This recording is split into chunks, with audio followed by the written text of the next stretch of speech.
আসসালামু আলাইকুম প্রিয় শিক্ষার্থীরা, আজকে আপনাদের জন্য যারা এসএসসি 26 ব্যাচ আছেন তাদের জন্য 11.1 থেকে একটি সৃজনশীল নিয়ে আমরা হাজির হয়েছি। দেখো, এটা দিনাজপুর বোর্ড 2020 সালে আসছে।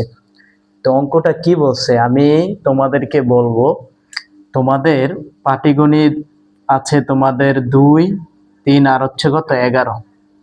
এই তিনটা অধ্যায় অনেক ইম্পর্টেন্ট। হ্যাঁ, যদি সেট থেকে প্রশ্ন আসে, সেট আর এই 11 অধ্যায় মিলিত হয়ে কিন্তু একটা সৃজনশীল আসতে পারে, অথবা 11 অধ্যায় থেকে আলাদা একটা প্রশ্ন আসতে পারে, আর তৃতীয় অধ্যায় থেকে আলাদা একটা প্রশ্ন আসতে পারে, সেট থেকে নাও আসতে পারে, হয়তো সংক্ষিপ্ত প্রশ্ন তারা দিতে পারে, এমসিকিউ দিতে পারে।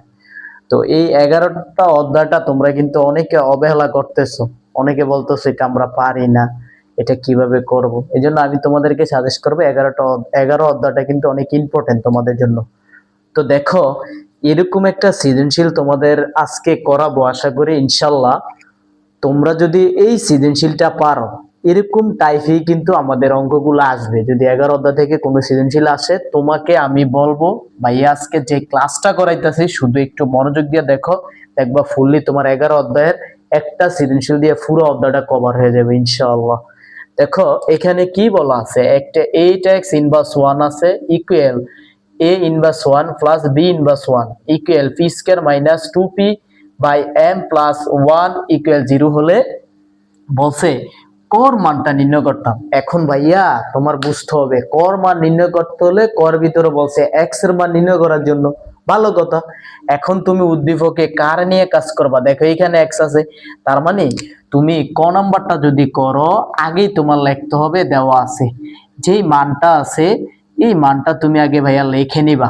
এখানে কি আছে, 8x ইনভার্স কত 1 equal a inverse 1 plus b inverse 1। ঠিক আছে, এখন এইখান থেকে যেমন হোক ভাইয়া তোমার কার মানটা নির্ণয় করতে হবে বলো তো, এখান থেকে x এর মানটা নির্ণয় করতে হবে।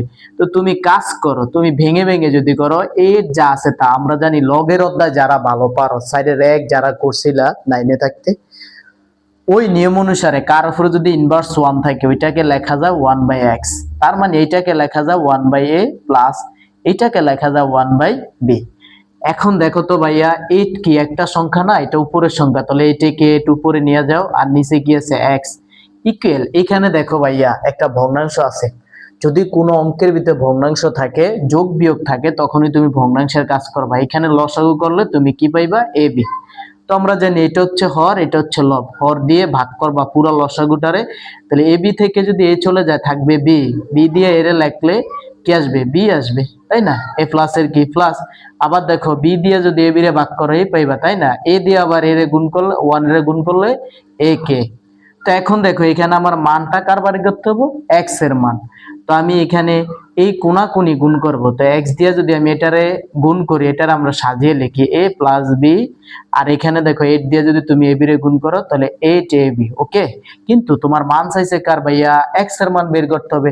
তো যখন তুমি x এর মান বের করবা তখন তোমার মাথা রাখতে হইব এই পাশে এটা গুণাকার আছে, এটা এই পাশে চলে গেলে ভাগাকারে হবে।